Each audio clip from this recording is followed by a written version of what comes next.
Hi, everybody. My name is Travis Brandner, and I am here with the wonderful, talented Robert Delong. How you doing? You want to say hi to everybody who's watching on YouTube and the internet? Hi, YouTube and the internet. I'm Robert DeLong. Hello. Good to see you, or for you to see me. Thank you for talking to me. Sure. So, Just Movement was released 6 years ago. It's probably been a really long 6 years. Can you just tell us how has your life changed in 6 years since the first record? Oh goodness. Obviously, it's changed in a pretty drastic way.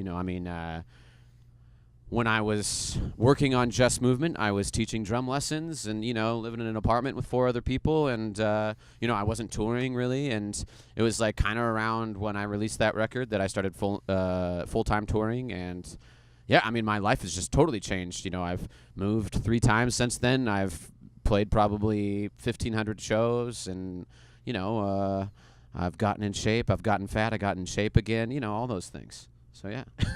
Well, it just seems like it's just everything is just better and better every time I see something new, and I'm happy for you, and I just hope it keeps going and going. So Thanks, yeah. So follow up to that, this tour hasn't been going that long, right? How has it been so far? Is there something really memorable that's happened so far, or?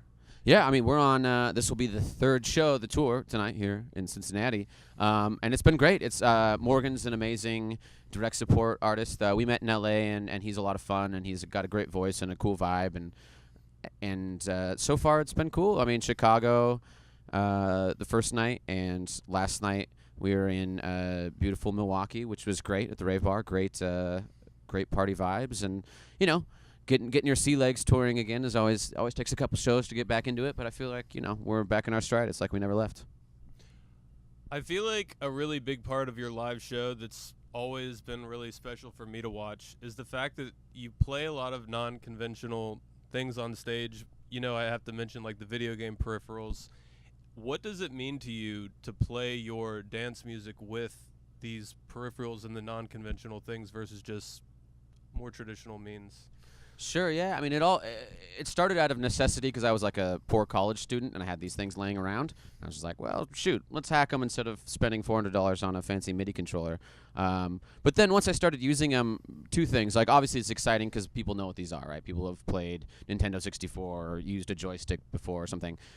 But for me, the thing about it that's interesting is that as an interface, it's an interface that you're kind of like intimately familiar with already, and sort of to me, with digital music especially, anything can be an instrument, anything can be used to control sound, and you end up with unexpected results using a non-conventional interface maybe. So yeah, I don't know. It's just fun, and I think people can relate to it. And for me, it's what I've been doing, and I've kind of like slowly perfected it into what it is now. Yeah. Well, I always really liked it, and I'm sure everybody else really liked it. I think it's awesome personally. So, looking at your social media now, it looks like there's something that I couldn't describe other than it's some sort of a laser drum machine. We got lasers, baby. Can you explain that to me? Because I have Yeah. no idea what that is, and it looks amazing. It's called a laser harp, and it's anywhere between 5 and 15 beams of whatever color you want to choose. And you break a beam, it sends a note to the computer, and then you have like vertical control of it as well. And I use it to control a variety of different sounds for different songs.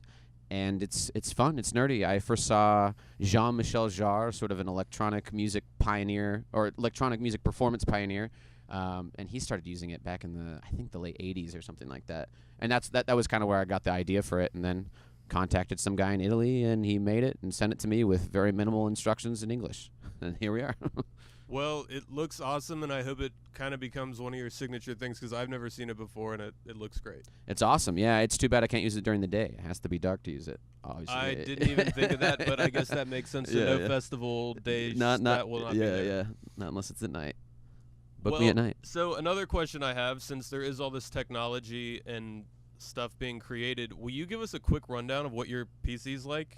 Is it a custom build? Oh, my computers? Yeah, so I have I run 2 computers on stage. I have they're both Macs, so I have a MacBook Pro, and it's like a spec'd out MacBook Pro that's a few years old.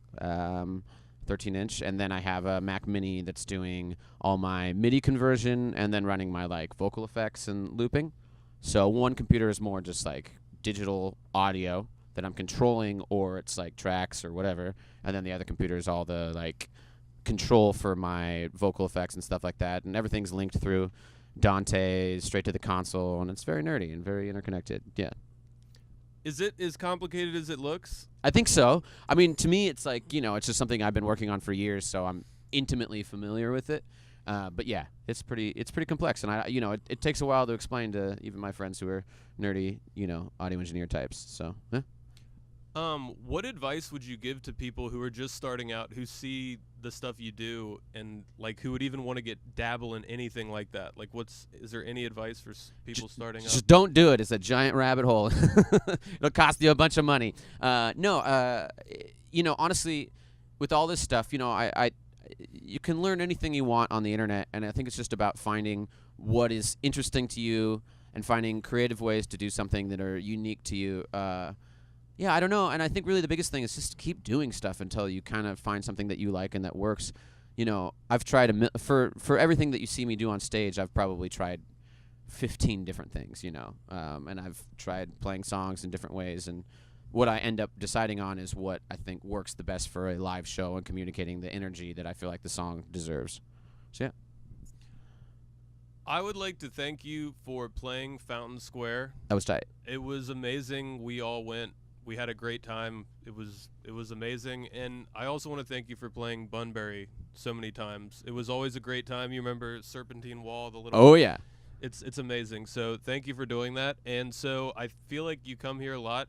Do you have anything nice to say about Cincinnati? What do you like about our city and our scene here? Well, Cincinnati, I will say I've had some very wonderful runs on the river down there, yeah. So it's a beautiful city. It's cool. It's funny. All the times I've been to Cincinnati have been real in-out, like play a festival, and we're hightailing it somewhere, after the show that night. So I had a great time after the Fountain Square show, though. That was such a cool, fun experience. Yeah, I don't know. I mean, in general, I've just great vibes here. Good shows, good people. It's a little cold right now, but, I can live. I saw you at Bonnaroo, and I saw you at Bunbury, and you're playing a pretty, intimate club right now. Bonnaroo was so big, it was like a mountain, or a giant, it was so big. And which would you rather prefer, the intimate club, the local festival, or Bonnaroo, where there's more people than you could ever see? I think what's fun about what I get to do is that I get the range of experiences. I mean, playing to a large audience is obviously very different. Everything from song selection to just the presentation. You're playing with a giant LED wall behind you and a massive PA and a huge stage, and you're 50 feet from the closest fan. So the kind of connection you're having with people is more about the performance. In an intimate setting like this, it's awesome. You get to get in people's faces. You're sweating on each other.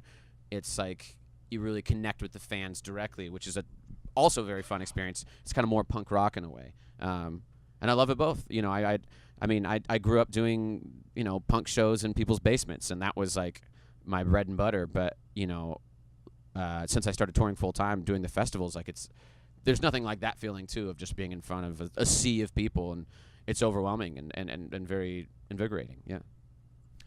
If you ever had the opportunity to make your own music festival or carnival or something to that vibe, who would be the realistic lineup that you would have headline and play at your own Robert DeLong music festival? I've actually thought about this a lot. What would I like? I'd love to have a festival that would be you'd have a live electronic stage. So everything from, I don't know, people Younger to people like Tycho. And then I'd have I'd have my ambient stage for all my ambient friends and weirdos, listening to Visible Cloaks and I don't know, all that kind of stuff. And then I would want to have a banging techno stage with some Peter Van Hosen and all the kind of legit techno stuff going on. That would be it. I've thought about this a lot. I don't have the money or the capital to invest in this yet, but if you know someone, let me know. What festivals are you playing this upcoming year? Do you have any booked yet? I don't have anything that has been announced yet, so You will see. But there might be festival appearances. There might be festival appearances. I will be coming to a town near you, maybe. Well, I think that basically sums it up. Thank you for answering all my questions. Is there anything you want to say to the people on this video one last time before we wrap it up? Sure. I mean, I had an EP that came out recently called "See You in the Future." 4 songs of doom, and they're great. You should check it out. And I'll have new music coming out hopefully early April. So be on the lookout for that. Tight. Okay, thank you for talking to us, sir, and we'll see you on stage in a little bit. All right. See you then. Bye, folks.